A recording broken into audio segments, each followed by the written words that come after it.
नमस्कार मित्रों, मैं फिर से उपस्थित हूँ एक नए वीडियो के साथ। आज का वीडियो बेसिकली एक पुस्तक का रिव्यू है। उस पुस्तक का नाम है पुण्य पथ, जिसे लिखा है श्री सर्वेश तिवारी श्रीमुख जी ने। बहुत बढ़िया लिखा है। और ये बेसिकली जो पुस्तक है ये 1947 में भारत के आज़ाद होने के बाद भारत के कुछ जो हिंदू थे उनके गुलाम होने की जो है तो एक कहानी है, जो कि पाकिस्तान में रह गए। उनके संघर्ष की कहानी है और बहुत बढ़िया भैया ने लिखा है। जितनी तारीफ़ करी जाए उतनी कम है। समर्पण में ही भैया लिखते हैं कि उन सभी, ये जो किताब है वो समर्पित है उन सभी पाकिस्तानी हिंदुओं को जो 1947 की आज़ादी में गुलाम हो गए। पर याद रहे, सभ्यताओं की लड़ाइयाँ दिन, महीनों, वर्षों में नहीं सदियों में पूरी होती हैं। आज नहीं तो कल, कल नहीं तो परसों सिंधु के जल में भी सूर्य उदय होंगे।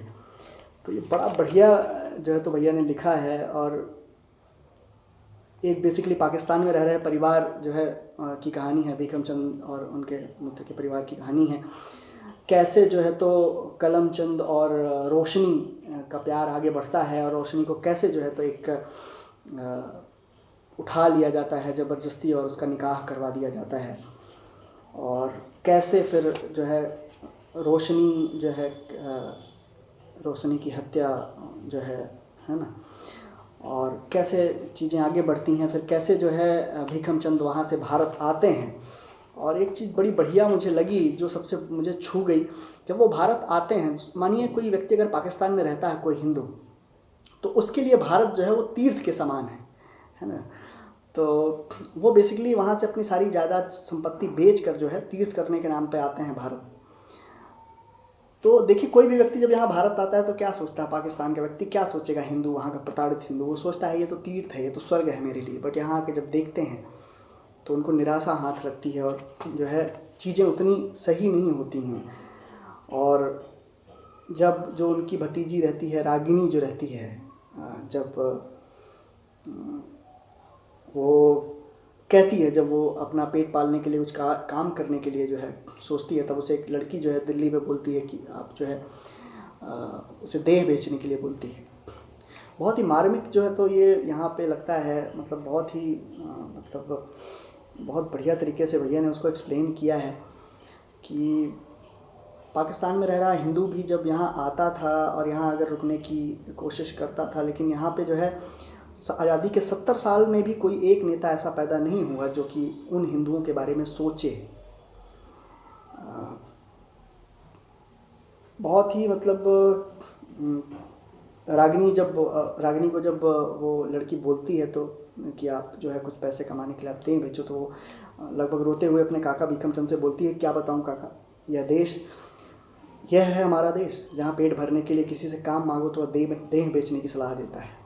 अपना गांव छोड़कर जिस बस्ती को हम समझकर हम बस गए हैं, उसी बस्ती की एक लड़की बिना झिझक के बताती है कि यहाँ की 20 लड़कियां खुद को बेचती हैं और मुझे भी ऐसा करना चाहिए। यही है हमारे सपनों का देश, यही है वह स्वर्ग जिसके लिए हम सारे रिश्ते नाते पीछे छोड़ कर आए हैं। इस दिल्ली की यमुना से ज़्यादा साफ तो हमारी धारो मैया दिखागा। तो बड़े बढ़िया तरीके से भावनाओं को जो है लिखा है कि देखिए, और कैसे वो परिवार यहाँ आता है। फिर जो है उनको एक धर्मशाला में के पास जो मंदिर था, वहाँ एक पंडित जी मिलते हैं, रंगनाथ त्रिपाठी जी, और वो उसकी मदद करते हैं। चीज़ें आगे बढ़ती हैं। जो है मजनू का टीला, मजनू के टीले का भी जिक्र है इसमें। भैया लिखते हैं कि जो है यमुना किनारे इस बस्ती का नाम मजनू का टीला क्यों पड़ा, यह पता नहीं है। यह सचमुच एक टीला ही है, एक ऐसा स्थान जहां एक और बिहार बंगाल से रोटी की तलाश में निकले मजदूरों की अवैध झुग्गियां हैं, तो दूसरी ओर पाकिस्तान से भाग कर आए अभागे हिंदू शरणार्थियों की।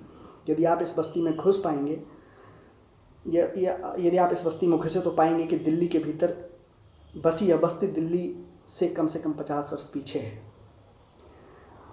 तो अब देखिए, मैं भी दिल्ली NCR में ही रहता हूँ, लेकिन कश्मीरी हिंदुओं की हम बात करते हैं और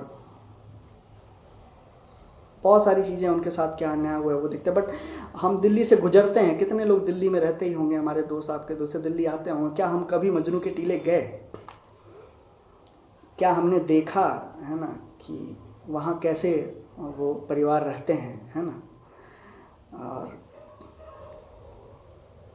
एक बड़ा मतलब एक अच्छा मुझे इससे एक अपने जीवन के लिए भी एक बड़ा बढ़िया मुझे एक सीख मिली इस किताब पढ़ने के बाद कि जीवन में, मेरा नाम अंकुर त्रिपाठी है और मैं जो है मैं भैया की इस किताब का रंगनाथ त्रिपाठी बनना चाहता हूँ अपने जीवन में। जो कुछ मैं जीवन में अगर कुछ मतलब एक ध्येय जो मुझे मिला, एक मार्ग मुझे मिला कि यार जीवन में जो है मुझे रंगनाथ त्रिपाठी बनना है ना, उनके जैसा जो है उस भाव से जो है तो मदद करनी है ना। तो एक बड़ी बढ़िया किताब जो कि आपको एक दिशा देती है और बहुत बढ़िया मार्मिक तरीके से लिखा है भैया ने कि कैसे जो है सिटीजनशिप अमेंडमेंट एक्ट जो है इतने सालों बाद, भारत देश के आज़ाद होने के इतने सालों बाद जो है रिफ्यूजी की तरह रहे भारत में जो है शरणार्थी हिंदुओं के लिए एक नेता आया और जिसने जो है ये बिल पास कराया, ये कानून बनाया उनको नागरिकता देने का। तो बहुत बहुत धन्यवाद, है ना। सिटीजनशिप अमेंडमेंट जो अपना एक्ट है उसको लाने के लिए सरकार का, साथ में जो है भैया ने जितनी बढ़िया तरीके से लिखा है उनका भी धन्यवाद।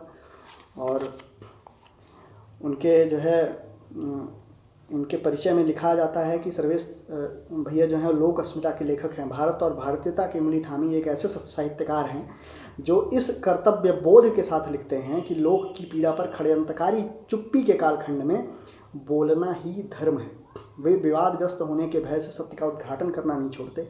जैसे उनका संकल्प हो कि वे धर्म के मार्ग को आलोकित करते रहने के लिए हर वांछनीय अवांछनीय हस्तक्षेप करते रहेंगे। इनका पहला उपन्यास परत जो है वो बेस्ट सेलर रहा है। आगे के लिए भी मैं बहुत बहुत जो है अग्रिम शुभकामनाएं देता हूँ। और किताब के जो है अंतिम पन्ने में जो लिखा हुआ वैदिक मंत्र है उसी के साथ मैं इस वीडियो को ख़त्म करूँगा। ओम पूर्णमदः पूर्णमिदं पूर्णात् पूर्णमुदच्यते पूर्णस्य पूर्णमदाय पूर्णमेवावशिष्यते। ओम शांति शांति शांति। अपने जीवन में हम बहुत सारे काम करते हैं लेकिन वही जो भैया ने बोला है कि लोक की पीड़ा पर षड्यंत्रकारी चुप्पी के कालखंड में बोलना ही धर्म है। तो मैं यही कहूँगा सबसे कि अगर आप दिल्ली आते हैं तो एक बार जाके देखें कि वहाँ क्या स्थिति है। और साथ में अगर आप रंगनाथ त्रिपाठी जी जो इस पुण्यपथ के जो है एक किरदार हैं, उनके जैसे अगर आप किसी की मदद कर पाएँ तो बिल्कुल करें, है ना। चलिए मिलते हैं फिर से कुछ नई बातों के साथ। इस वीडियो को मैं यहीं ख़त्म करता हूँ। बहुत बहुत धन्यवाद। और सर्वेश भैया को एक बार पुनः जो है तो बहुत बहुत शुभकामनाएं, हैं ना। और अग्रिम जो है तो शुभकामनाएं उनके आने वाली जो है तो किताबों के लिए। धन्यवाद।